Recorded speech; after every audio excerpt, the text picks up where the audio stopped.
Russia Ukraine যুদ্ধের ভয়াবহতার মাঝখান থেকে বাঁচার আকুতি জানিয়েছেন দুই বাংলাদেশি যুবক। সম্প্রতি সামাজিক যোগাযোগ মাধ্যমে ছড়িয়ে পড়া একটি ভিডিওতে দেখা যায় যুদ্ধক্ষেত্র থেকে তারা দেশে ফেরার জন্য সরকারের এবং দেশবাসীর সহযোগিতা কামনা করছেন। ভিডিওতে এক যুবক নিজের পাশে থাকা আরেক বাংলাদেশিকে পরিচয় করিয়ে দিয়ে বলেন, এটা মাইনুদ্দিন ভাই, ওনার বাড়ি চাঁদপুরে। এরপর কান্নাজড়িত কণ্ঠে তারা দেশের প্রধানমন্ত্রীর কাছে আবেদন জানিয়ে বলেন, আমাদেরকে বাঁচান, যে কোনো সময় আমাদের ফ্রন্ট লাইনে পাঠিয়ে দেওয়া হতে পারে, আমরা যে কোনো মুহূর্তে মারা যেতে পারি। তাদের দাবি, চাকরির প্রলোভন দেখিয়ে বাংলাদেশ থেকে রাশিয়ায় নেওয়া হয়েছিল প্রায় 30 জনকে।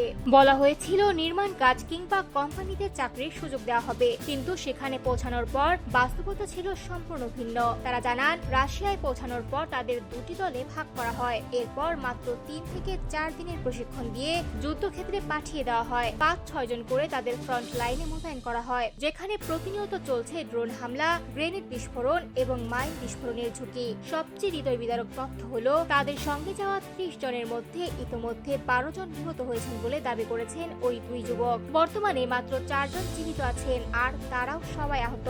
ভিডিওতে দেখা যায় মাইনুদ্দিন নামের যুবক ড্রোন হামলায় মাথায় গুরুতর আঘাত পেয়েছেন, অন্যজনের বাম হাত আহত হয়েছে।